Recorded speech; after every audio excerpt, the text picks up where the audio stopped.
The First Anglo-Afghan War, also known as Auckland's Folly, was fought between British India and Afghanistan from 1839 to 1842. It was one of the first major conflicts during the Great Game, the 19th century competition for power and influence in Central Asia between the United Kingdom and Russia, and also marked one of the worst setbacks inflicted on British power in the region after the consolidation of British Raj by the East India Company.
In the 1830s, the British were firmly entrenched in India.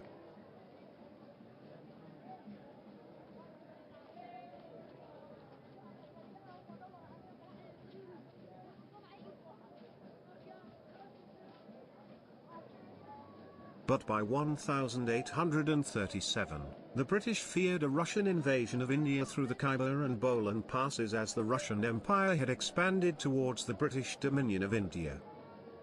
The British invaded Afghanistan on the basis of intelligence about a non-existent threat. Information about a single Russian envoy to Kabul was manipulated to create a scare about a phantom Russian invasion.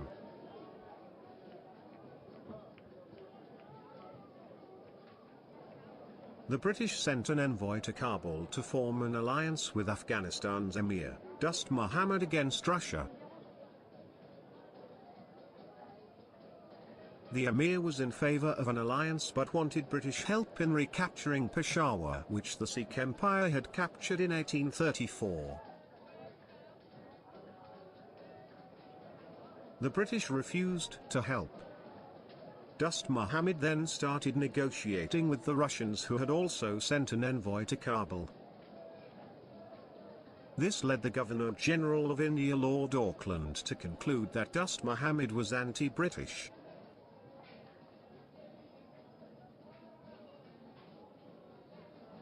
British fears of a Russian invasion of India took one step closer to becoming a reality when negotiations between the Afghans and Russians broke down in 1838.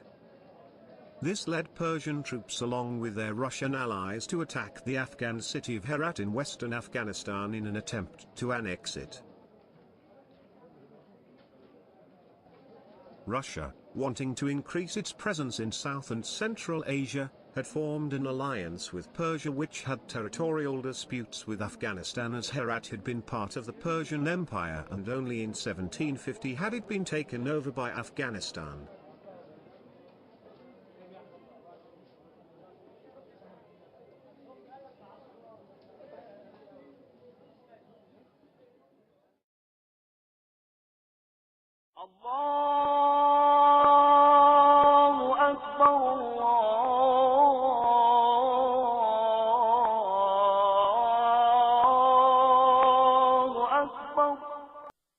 Lord Auckland's plan was to drive away the besiegers and install a ruler in Afghanistan who was pro-British in place of the current Afghan ruler.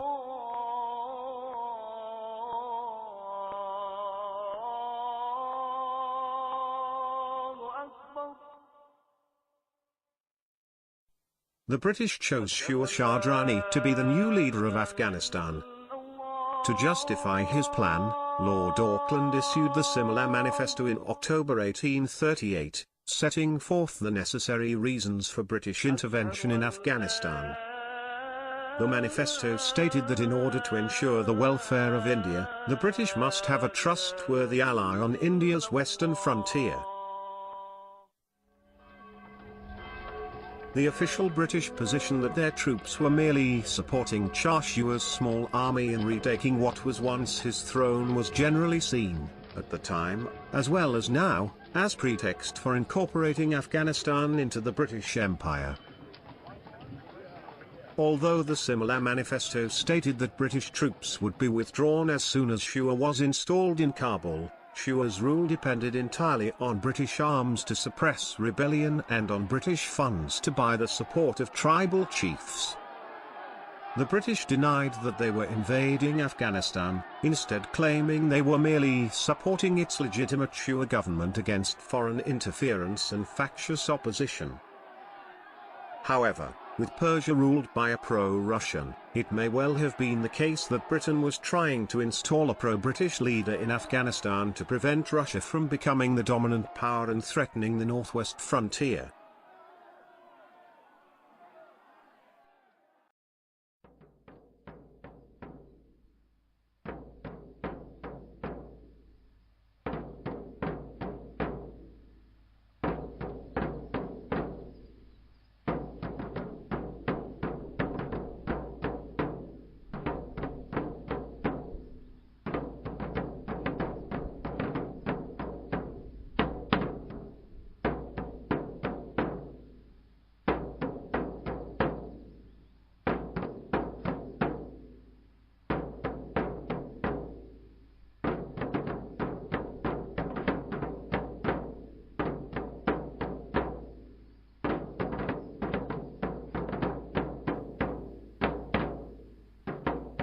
An army of 21,000 British and Indian troops under the command of Sir John Keane, subsequently replaced by Sir Willoughby Cotton and then by William Elphinstone, set out from Punjab in December 1838.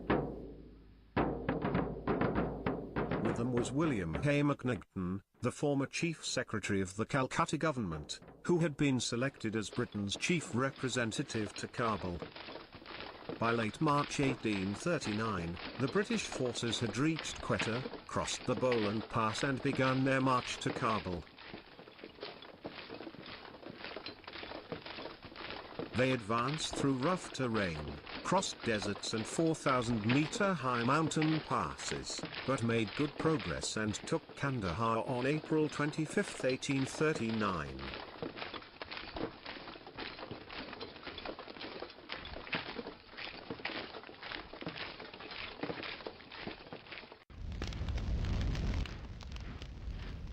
On July 22, in a surprise attack, they captured the until then impregnable fortress of Ghazni, which overlooks a plain leading eastward into the northwest frontier province. An Afghan had betrayed his sovereign, and the British troops managed to blow up one city gate and marched into the city in a euphoric mood. In taking this fortress, they suffered 200 men killed and wounded, while the Afghans lost nearly 500 men. 1,600 Afghans were taken prisoner with an unknown number wounded. The fact that Ghazni was well supplied eased the further advance considerably. Following this, the British achieved a decisive victory over Dost Muhammad's troops, led by one of his sons.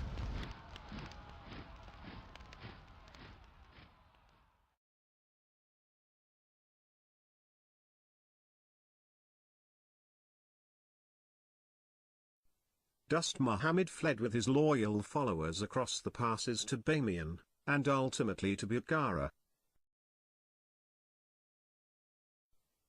In August 1839, after almost 30 years, Shure was again enthroned in Kabul.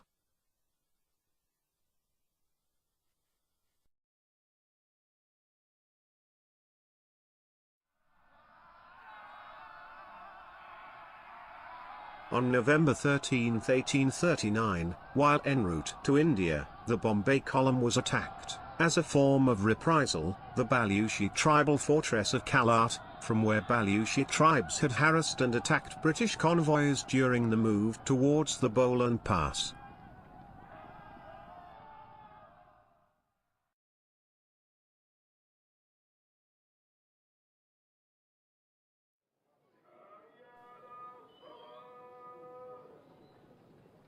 The majority of the British troops returned to India, only 8,000 remained in Afghanistan, but it soon became clear that Shua's rule could only be maintained with the presence of a greater number of British forces.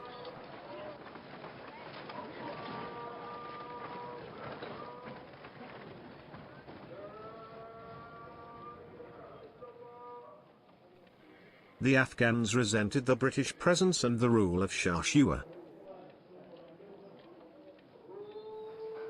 As the occupation dragged on, William Hay McNiggton allowed his soldiers to bring their families to Afghanistan in order to improve morale. This further infuriated the Afghans, as it appeared the British were setting up a permanent occupation. Dost Muhammad unsuccessfully attacked the British and their Afghan protégé, and subsequently surrendered and was exiled to India in late 1840.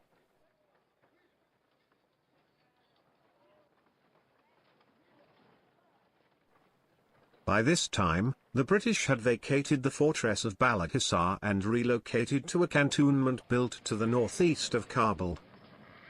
The chosen location was indefensible, being low and swampy with hills on every side. To make matters worse, the cantonment was too large in relation to the number of troops camped in it and had a defensive perimeter almost 2 miles wide. In addition, the stores and supplies were in a separate fort, 300 yards from the main cantonment. By October 1841, disaffected Afghan tribes were flocking to support Dost Muhammad's son, Muhammad Akbar Khan, in Bamiyan.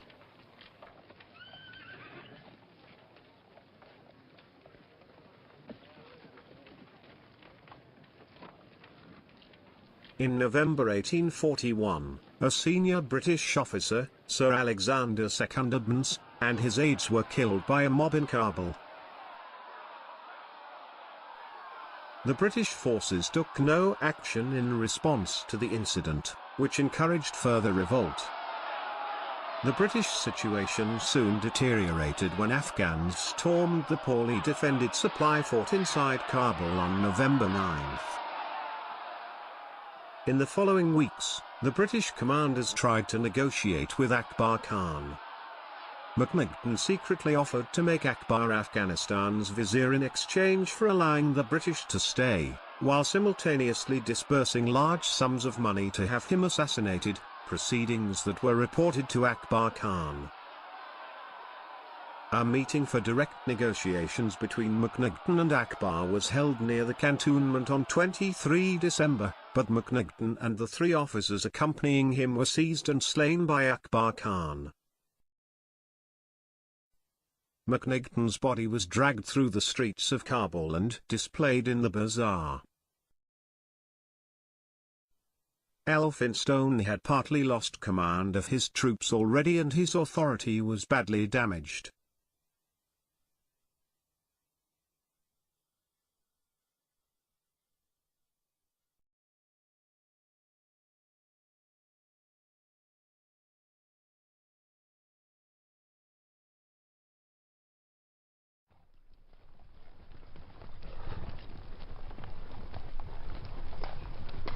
On the 1st of January 1842, following some unusual thinking by Elphinstone, which may have had something to do with the poor defensibility of the cantonment, an agreement was reached that provided for the safe exodus of the British garrison and its dependents from Afghanistan.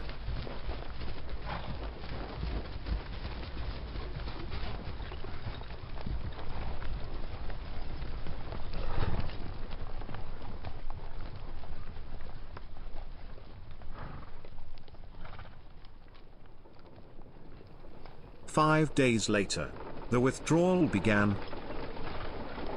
The departing British contingent numbered around 16,000, of which about 4,500 were military personnel, and over 12,000 were civilian camp followers.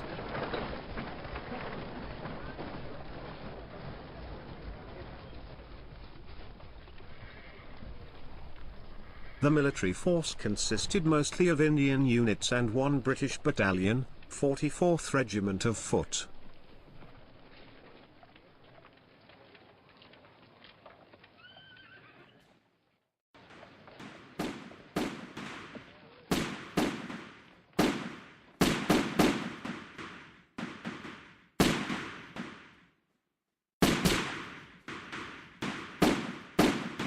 They were attacked by Ghilzai warriors as they struggled through the snowbound passes.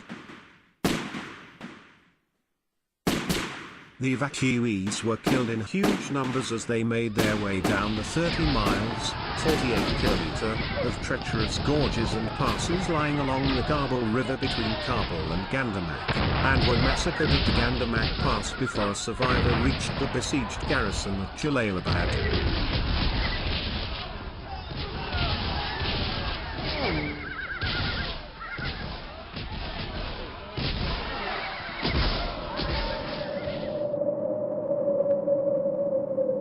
The force had been reduced to fewer than 40 men by a withdrawal from Kabul that had become, towards the end, a running battle through 2 feet of snow. The ground was frozen, the men had no shelter and had little food for weeks. Of the remaining weapons possessed by the survivors, there were approximately a dozen working muskets, the officers' pistols and a few swords.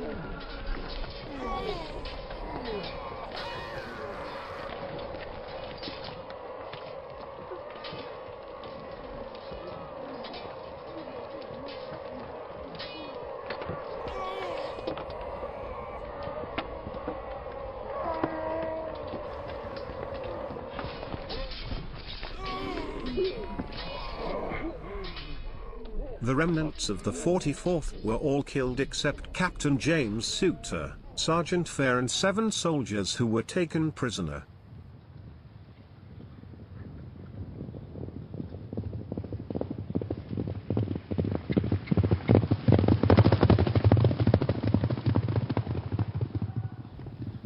The only Briton to reach Jalalabad was Dr. William Bryden.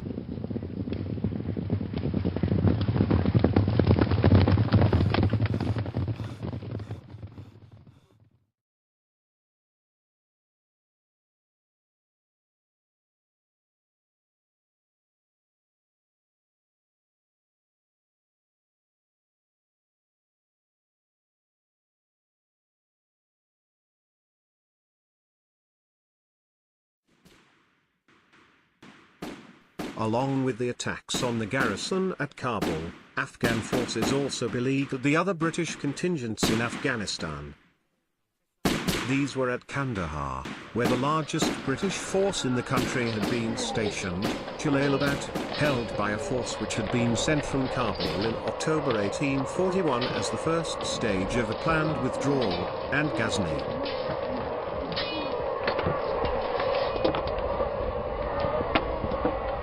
Ghazni was stormed, but the other garrisons held out until relief forces arrived from India, in spring 1842.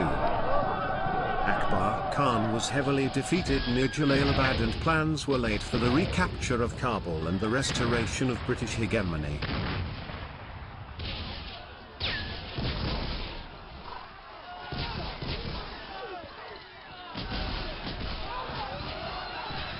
However, following a change of government in Britain, Lord Auckland had suffered a stroke and had been replaced as Governor-General by Lord Ellenborough, who was under instructions to bring the war to an end. He ordered the forces at Kandahar and Jalalabad to leave Afghanistan after inflicting reprisals and securing the release of prisoners taken during the retreat from Kabul.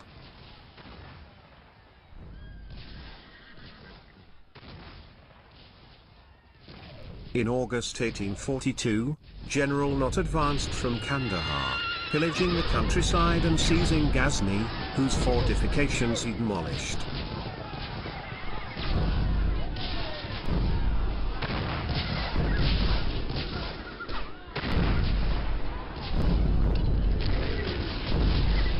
Meanwhile, General Pollock, advancing through the Khyber Pass from Jalalabad, inflicted a further crushing defeat on Akbar Khan.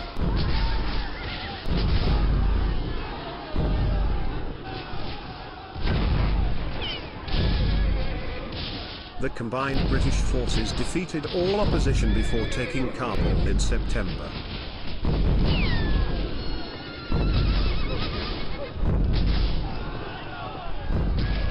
A month later, having rescued the prisoners and demolished the city's main bazaar as an act of retaliation for the destruction of Elphinstone's column, they withdrew from Afghanistan through the Khyber Pass.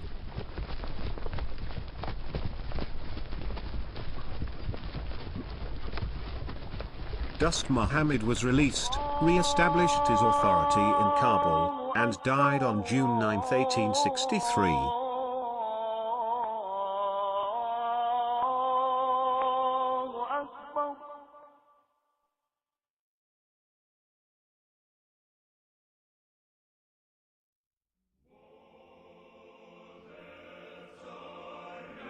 In the 3 decades after the First Anglo-Afghan War, the Russians advanced steadily southward towards Afghanistan.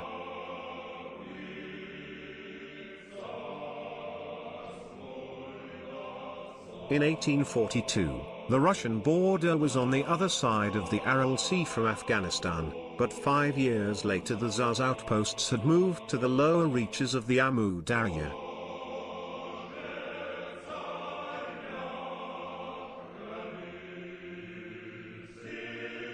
By 1865, Tashkent had been formally annexed, as was Samarkand 3 years later.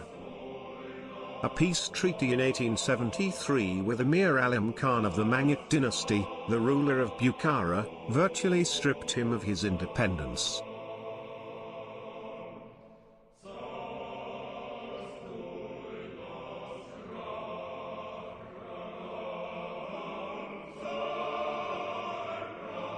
Russian control then extended as far as the northern bank of the Amu Darya.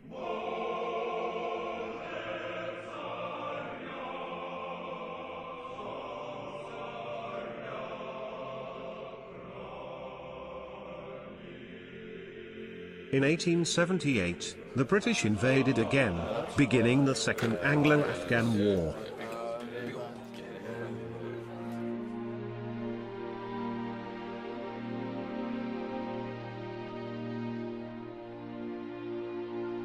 Lady Butler's famous painting of Dr. William Brydon, initially thought to be the sole survivor, gasping his way to the British outpost in Jalalabad, helped make Afghanistan's reputation as a graveyard for foreign armies and became one of the great epics of empire.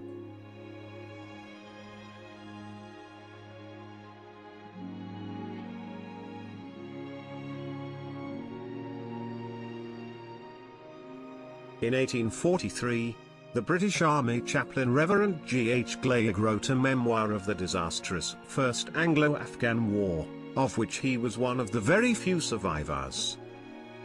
He wrote that it was a war begun for no wise purpose, carried on with a strange mixture of rashness and timidity, brought to a close after suffering and disaster, without much glory attached either to the government which directed, or the great body of troops which waged it. Not one benefit, political or military, was acquired with this war. Our eventual evacuation of the country resembled the retreat of an army defeated.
The First Anglo-Afghan War, Auckland's Folly, from Wikipedia, the free encyclopedia, was made possible by Wikipedia, the free encyclopedia that anyone can edit.